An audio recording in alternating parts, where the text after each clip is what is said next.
अगर पिछली सरकार के समय आया होता तो क्या भयावह दृश्य होता।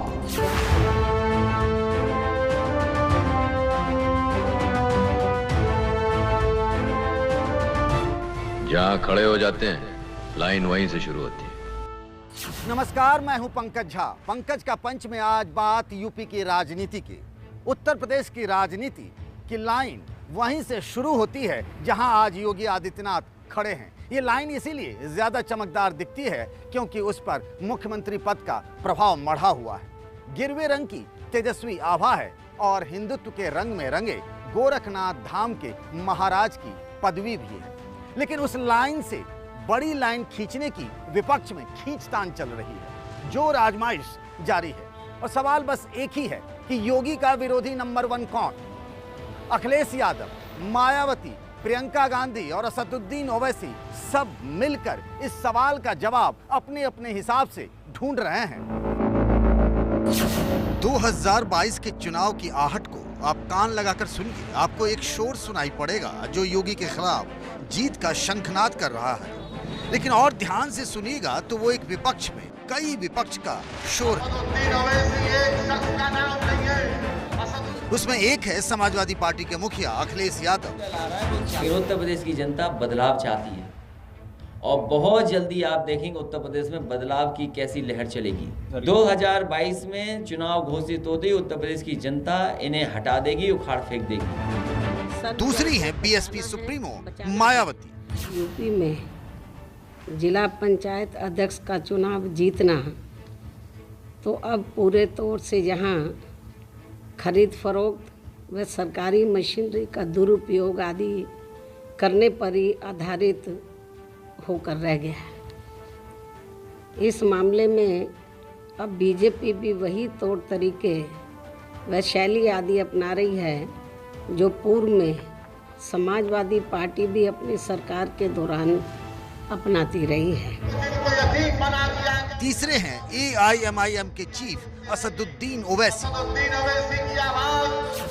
ये टोटल गवर्नेंस का फेलियर हो चुका है योगी आदित्यनाथ का, और ये मुद्दे बीजेपी को जनता याद रखेगी। जिनके परिवार में लोगों की मृत्यु हो गई, जो मर गए, वो आप समझते भूल जाएंगे। वो बीजेपी ये समझ रही है कि चुनाव आते आते तक भूल जाएंगे। अरे भाई 4 लाख से ज्यादा लोग की मौत हुई कोविड से, भूल जाएंगे। चौथी प्लेयर हैं कांग्रेस की महासचिव प्रियंका गांधी।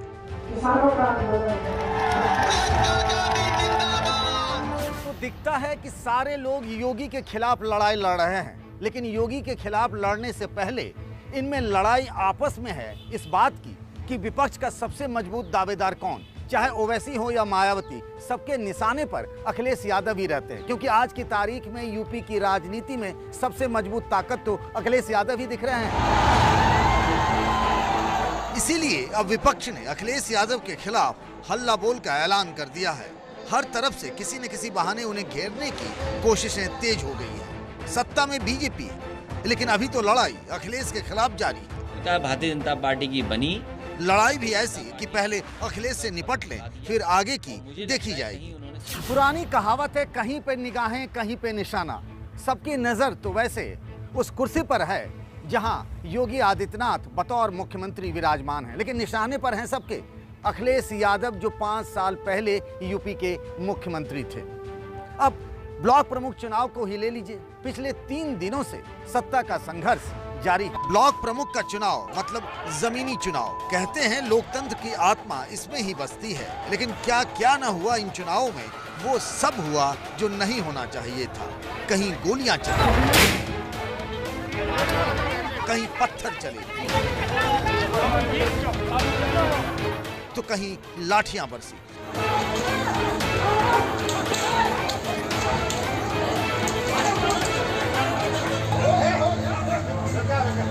कहीं सत्ता की इस महाभारत में एक महिला के लोक लाज और मर्यादा के चीरहरण की कोशिश हुई, तो कहीं पिता की शव यात्रा से ही उसके बेटे को कुछ लोगों ने उठा लिया।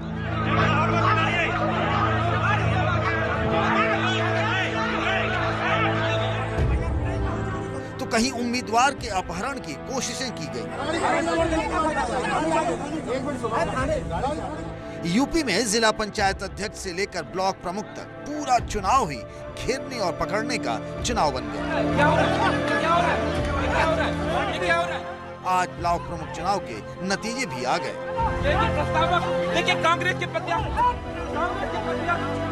यूपी में ब्लॉक प्रमुख के चुनाव से मुझे बिहार का पकड़वा ब्याह याद आ रहा है।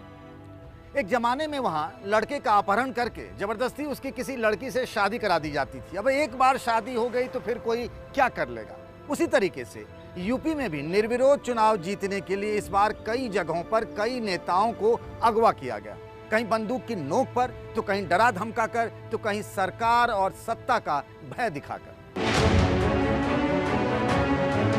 पंचायत चुनाव और ब्लॉक प्रमुख चुनाव को यूपी विधानसभा चुनाव से पहले सेमीफाइनल बना दिया गया है। सीधा मुकाबला बीजेपी और समाजवादी पार्टी में है।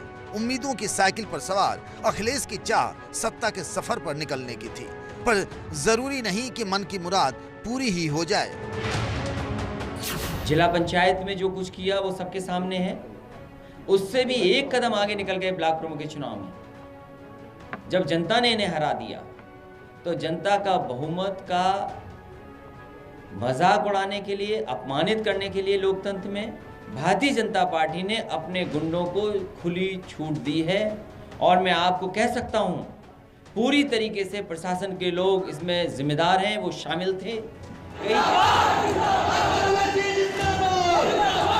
हैदराबाद वाले असदुद्दीन ओवैसी का मन अब यूपी में ही लग रहा है। बंगाल में तो उनकी नहीं चली, पर उन्हें लगता है कि यूपी उनके लिए कहीं बिहार बन सकता है, जहां उनकी पार्टी के 5 विधायक चुने गए। जब तक अखिलेश मजबूत हैं, ओवैसी के लिए यूपी फतह मुमकिन नहीं है। इसीलिए तो ब्लॉक प्रमुख चुनाव के बहाने भी उनके निशाने पर अखिलेश यादव ही रहे। उनकी पार्टी AIMIM ट्वीट कर कहती है, यूपी के जिला पंचायत चुनाव में बहुमत से काबिज होने के लिए गुंडागर्दी में कोई कसर नहीं छोड़ने वाली बीजेपी ने इटावा से कोई नामांकन नहीं किया और परिवार विशेष के सदस्य को निर्विरोध निर्वाचित होने दिया। जनाब असदुद्दीन ओवैसी को तो अखिलेश यादव में सिर्फ खोट ही खोट नजर आता है। इसी खोट से वे समाजवादी पार्टी के मुस्लिम वोट पर चोट करने की जुगत में है। ये टोटल गवर्नेंस का फेलियर हो चुका है योगी आदित्यनाथ का, और ये मुद्दे बीजेपी को जनता याद रखेगी। जिनके परिवार में लोगों की मृत्यु हो गई, जो मर गए, वो आप समझते भूल जाएंगे। वो बीजेपी ये समझ रही है कि चुनाव आते आते तक भूल जाएंगे। अरे भाई 4 लाख से ज्यादा लोग की मौत हुई कोविड से, भूल जाएंगे। उत्तर प्रदेश में योगी सरकार का मुकाबला सोची समझी रणनीति के तहत असदुद्दीन ओवैसी यूपी के चुनावी संग्राम को ओवैसी बनाम योगी आदित्यनाथ बनाए रखना चाहते हैं। फार्मूला ये है कि मुसलमानों को लगे कि बीजेपी के खिलाफ लड़ाई तो ओवैसी ही लड़ सकते हैं। योगी को भी ये फार्मूला पसंद है। मेरी 3 महीने की पुरानी स्पीच है उतरला में। MIM पार्टी पूरी कोशिश करेगी कि आइंदा विधानसभा के चुनाव में योगी आदित्यनाथ और बीजेपी की सरकार को शिकस्त दी जाए। ओवैसी जी देश के बड़े नेता हैं और देश के अंदर प्रचार में जाते हैं, उनका अपना एक जनाधार है। अगर उन्होंने भारतीय जनता पार्टी को चैलेंज किया तो भारतीय जनता पार्टी का कार्यकर्ता उनके चैलेंज को स्वीकार करता है। भारतीय जनता पार्टी की सरकार बनेगी, कोई संदेह नहीं होना चाहिए। यूपी की सियासत में इन दिनों सुहेलदेव बनाम गजनवी के भांजे को लेकर महाभारत मचा है। असदुद्दीन ओवैसी का बहराइच जाना और फिर गाजी सालार मसूद के दरगाह पहुंचना एक राजनीतिक प्रयोग है। सुहेलदेव राजभर को हिंदू मान सम्मान का प्रतीक मानते हैं। मुसलमानों में भी गजनवी के भांजे सालार मसूद का भी वही रुतबा है। कोशिश पूरे मामले को हिंदू मुसलमान बनाने की। आप ये मानकर चलिए, यूपी के चुनाव में ये भी एक मुद्दा होगा। महाराज सुजा सुहेलदेव की विजय उस समय के सभी हिंदू राजाओं को एकता के सूत्र में बांध करके भारत और भारतीयता के लिए, सनातन हिंदू धर्म की रक्षा के लिए जिस एकता का प्रदर्शन उस समय उन्होंने किया था, उसी की परिणति इस विजय के रूप में थी। जब तक ये कानून। वैसे तो यूपी में कांग्रेस का हाल किसी से छिपा नहीं है। राज्य में पार्टी न तो 3 में है न 13 में। जब से प्रियंका गांधी ने यूपी की कमान संभाली है, वो अखिलेश यादव को अपना ही मानती रही है। पार्टी ओवैसी और बीजेपी के गेम को समझती तो है, लेकिन कुछ कर सके वो हालात नहीं।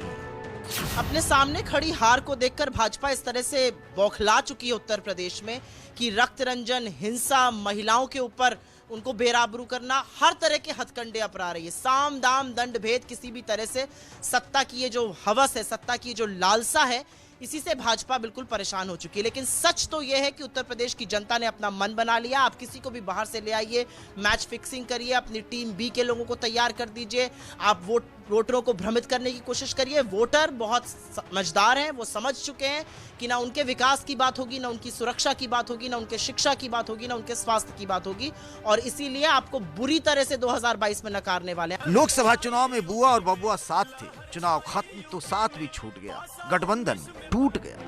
वो भी ऐसा टूटा कि मायावती को यूपी में सबसे अधिक खतरा बीजेपी से नहीं, समाजवादी पार्टी से ही लगता है। उन्हें तो बीजेपी के खिलाफ समाजवादी पार्टी का विरोध भी नाटक लगता है। अखिलेश पर आरोप लगाते हुए मायावती ट्वीट करती हैं, यूपी विधानसभा का चुनाव निकट है, तब बीजेपी सरकार के विरुद्ध समाजवादी पार्टी जो जुबानी विरोध और आक्रामकता दिखा रही है, वो घोर छलावा है।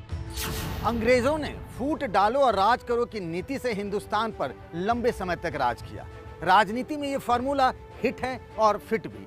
हालांकि सत्ता में बने रहने के लिए सत्तारूढ़ पार्टी विपक्ष में फूट डलवाती हैं या फिर डालती है, लेकिन इस मामले में योगी आदित्यनाथ को खुद को खुशकिस्मत समझना चाहिए, क्योंकि आज की तारीख में उन्हें ये सब करना नहीं पड़ रहा है।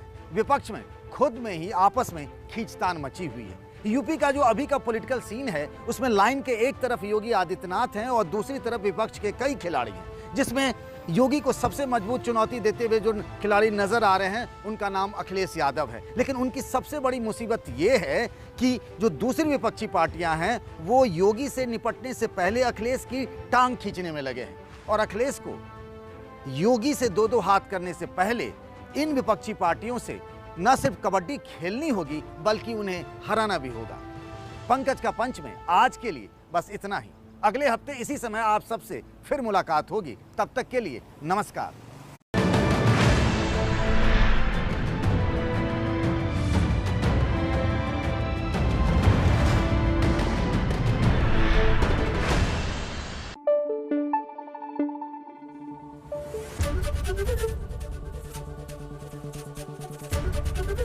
एबीपी न्यूज आपको रखे आगे।